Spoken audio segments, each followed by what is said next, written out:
നമസ്കാരം. Raf talk ഫുട്ബോളിലേക്ക് എവർക്കും സ്വാഗതം.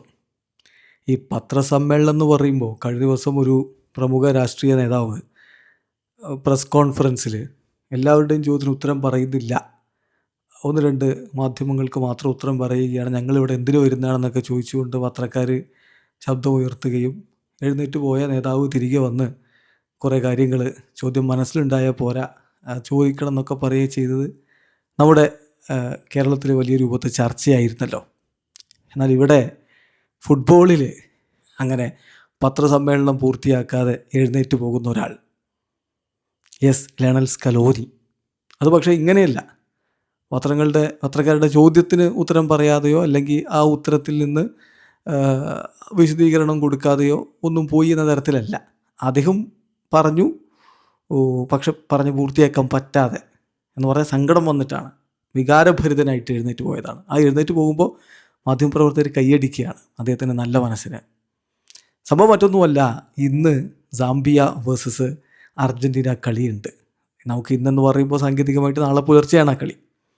അതിന് മുന്നോടിയായിട്ട് ഇന്നലെ മാധ്യമങ്ങൾ കണ്ടപ്പോൾ സ്കലോനി പനിഷലിയെക്കുറിച്ച് സംസാരിച്ചു.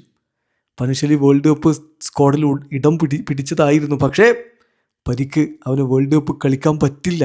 അത് പറഞ്ഞിട്ടാണ് സ്കലോനി വികാരഭരിതനായിട്ട് എഴുന്നേറ്റ് പോകുന്നത്. അവൻ വേൾഡ് കപ്പിനുള്ള പ്ലേസ്, അവൻ്റെ സ്ഥാനം നേടിയെടുത്തതായിരുന്നു. നല്ല രൂപത്തിൽ അവൻ ട്രെയിനിങ് നടത്തുന്നുണ്ടായിരുന്നു.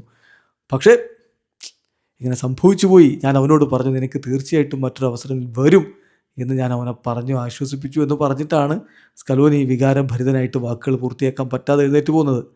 അദ്ദേഹം പറഞ്ഞത് വിശദമായിട്ട്, തീർച്ചയായിട്ടും പഴശ്ശിലിയുടെ കാര്യം വളരെ ഡിഫിക്കൽട്ടാണ്. അവന് ഞങ്ങളോട് സംസാരിച്ചിട്ടുണ്ടായിരുന്നു, വളരെ ദുഃഖിതനാണ് അവൻ.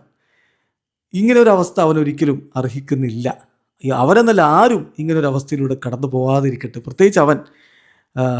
തീർച്ചയായിട്ടും ഞങ്ങൾ അവനോട് പറഞ്ഞു, നിനക്ക് മറ്റൊരവസരം എന്തായാലും ഭാവിയിൽ വരുമെന്ന്. അവന് വളരെ ഇൻസ്പയറിംഗ് ആയിട്ടുള്ള ഒരു യുവാവാണ്, നല്ല രൂപത്തിൽ ട്രെയിനിങ് ചെയ്യുന്നതാണ്.